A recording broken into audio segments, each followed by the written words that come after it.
La réglementation se positionne à 3 niveaux. On a une réglementation générale française, on a une réglementation spécifique française et on a également une réglementation européenne, d'ailleurs qui fera l'objet d'une vidéo particulière pour que l'on détaille bien l'évolution de la future réglementation. Alors, au niveau général français, c'est tout ce qui est du domaine de l'aviation civile et également du code des transports. Bien évidemment, on est dans le domaine des aéronefs et c'est tout à fait logique. Ça implique également l'application des codes, code civil, code de la consommation, code de commerce, code des assurances, code pénal, avec tous les textes qui en découlent de manière automatique par rapport à des violations de vie privée, de droit à l'image, de non-respect des règles de concurrence, consommation et autres réglementations de sécurité. Et puis, on a une réglementation spécifique française qui, bien évidemment, a vocation à couvrir aussi le côté général par rapport à la loi du 6 janvier 1978, Informatique et Liberté, revue dans sa version de juin 2019 et qui tient compte de la réglementation de protection des données, la RGPD, et de la réglementation également police-justice. Et cette réglementation spécifique française découle de différents textes, 2 arrêtés du 17 décembre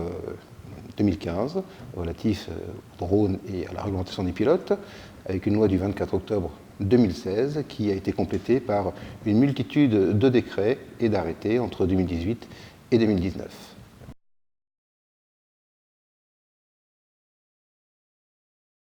Les réglementations de vol d'aéronefs et spécifiquement de drones aériens sont fonction du type de drone et du régime spécifique des vols et dans le contexte dans lequel on les utilise. Concernant les types de drones, sont exclus de ces réglementations spécifiques tout ce qui concerne les ballons libres, les aérostats libres, les ballons captifs jusqu'à 50 mètres d'altitude et 1 kg de masse, les fusées, les cerfs-volants, certains drones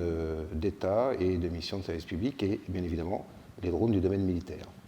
Au niveau des régimes spécifiques d'utilisation, il y en a 3. Il y a ce que l'on appelle la partie loisirs, c'est tout ce qui concerne le régime non commercial, non professionnel de l'aéromodélisme, avec des réglementations dont on peut trouver les limites d'utilisation pour les particuliers sur un site d'application de drones pour téléphone qui s'appelle Géodrone, et sur Géoportail au niveau Internet qui délimite en termes d'interdiction, d'autorisation et de vol réglementé des altitudes et des zones de vol pour les drones. On a la partie expérimentation, développement, mise au point de drones. C'est le régime des réglementations qui est spécifique et fonction des programmes qui sont mis en œuvre. Et puis il y a une partie professionnelle qui est la partie activité professionnelle, bien évidemment, et activité commerciale, et que l'on qualifie d'activité particulière qui nécessite la rédaction d'un manuel d'activité particulière et la tenue d'un carnet de vol.